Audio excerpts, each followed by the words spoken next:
தேர்தலுக்கு முன்பாக இன்றைய விளையாட்டுத்துறை அமைச்சர் திரு உதயநிதி அவர்கள் நீட் தொடர்பாக எப்படியெல்லாம் பொய் வாக்குறுதிகளை கொடுத்துக் கொண்டிருக்கிறார் என்பதை தமிழக மக்கள் பார்த்து கொண்டிருக்கிறார்கள். நீட் தேர்வு ரத்து செய்வதற்கு எனக்கு ரகசியம் தெரியும் என்றார். நாங்கள் வந்தவுடன் நீட் தேர்வை ரத்து செய்வோம் என்றார்கள். ஆனால் இன்று வரை நீட் தேர்வினை ரத்து செய்யவும் இல்லை. அதுவரை நீட் தேர்வுக்கு மாணவர்களுக்கு ஒழுங்கான பயிற்சியும் கொடுக்கப்படவில்லை. வாயை திறந்தாலே பொய் வாக்குறுதிகள். வாக்குறுதியை நிறைவேற்றவிட்டால் பிரதமர் நரேந்திர மோடியை வம்புக்கு இழுப்பது, பாரதிய ஜனதா கட்சி மீது பழி சுமத்துவது, இதுதான் இவர்கள் இன்று ஒவ்வொரு நாளும் செய்கின்ற வேலையாக இருக்கிறது. உங்களுக்கு நிச்சயமாக தெரியும், நீட் தேர்வு உச்சநீதிமன்றத்தால் கொடுக்கப்பட்டது. ஒரு மாநில அரசு நீட் தேர்வை ரத்து செய்ய முடியாது என்பது திராவிட முன்னேற்ற கழகத்திற்கு நன்றாக தெரியும். அப்படி இருந்தும் கூட தேர்தலிலே நாங்கள் வந்தால் நீட் தேர்வை ரத்து செய்வோம் என பொய் வாக்குறுதி கொடுத்தது திராவிட முன்னேற்ற கழகம். இன்று உயிரிழக்கின்ற ஒவ்வொரு மாணவனுக்கும் பெற்றோருக்கும் பதில் சொல்ல வேண்டியது திராவிட முன்னேற்ற கழகத்தினுடைய பொறுப்பு. மாநிலத்தினுடைய முதலமைச்சரும் விளையாட்டுத்துறை அமைச்சரும் இங்கு இருக்கின்ற பாதிக்கின்ற ஒவ்வொரு மாணவனுக்கும் பதில் சொல்ல வேண்டும். இன்று மீண்டும் ஒரு படி நான் அதற்கு வாக்குறுதி கொடுக்கிறேன்னு சொல்றாரு. இன்னும் எத்தனை பொய் வாக்குறுதி கொடுப்பீங்க? இன்னும் எத்தனை நாளைக்கு தமிழகத்து மாணவர்களை ஏமாத்த போறீங்க? இந்த தமிழகத்தினுடைய மாணவர்கள் அதிகமாக நீட் தேர்வு எழுதி கொண்டிருக்கிறார்கள், அதிகமாக பாஸ் ஆயிட்டு இருக்காங்க. ஏன் அரசு பள்ளி மாணவர்களுக்கு வழங்கப்படுகின்ற இடஒதுக்கீட்டின் வாயிலாக ஏழை எளிய மாணவன், கிராமத்து மாணவன் எல்லாம் இன்று மருத்துவக் கல்லூரியில் சேர்ந்து கொண்டிருக்கிறார்.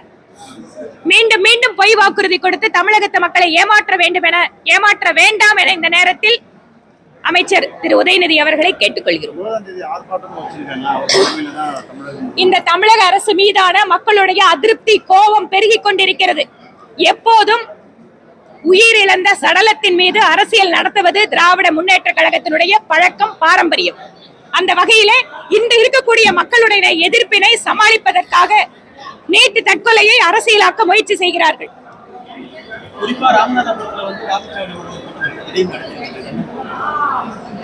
வாக்குச்சாவடி முகவர் கூட்டம் எல்லா அரசியல் கட்சியும் நடத்துறாங்க.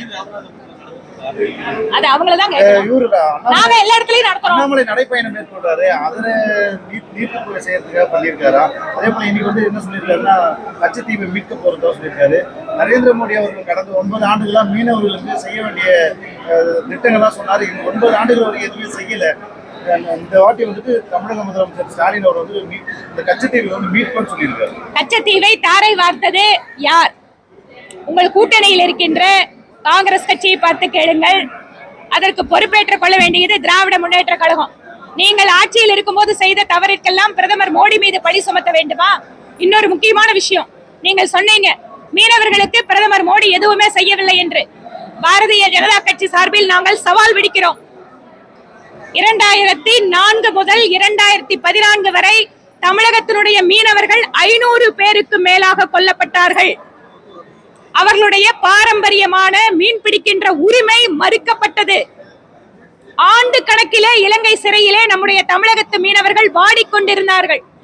இதையெல்லாம் மறந்துவிட்டு மக்கள் மறந்து விடுவார்கள் என நினைத்து வசனம் பேசுகிறாரா மாநிலத்தினுடைய முதல்வர்?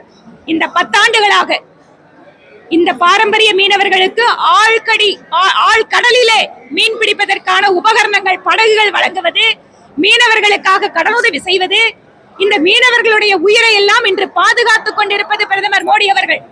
2004 14 வரை மீனவர்களுடைய வாழ்க்கை எப்படி இருந்தது, 2014 23 வரை எப்படி இருந்தது என அவர் மீனவ மக்களை பார்த்து கேட்க வேண்டும். அதிலும் குறிப்பாக ராமேஸ்வரம் பகுதி மீனவர்களை பார்த்து கேட்க வேண்டும். கச்சத்தீவு வந்து தமிழக ஒரு மாநில அரசு வந்து நாங்க எதுவுமே கொடுக்கல, மத்திய அரசு தான் கொடுத்தாங்க, அது வந்து எங்க மேல திணிக்கிறாங்க சொல்றாரு. சரி, 10 வருஷம் மத்தியில இருந்தாங்கல்ல, 2004 14 வரைக்கும். நடுவுல கொஞ்சம் பக்கத்தை காணுமா? 10 வருஷம் என்ன பண்ணிட்டு இருந்தீங்க? நன்றிங்க.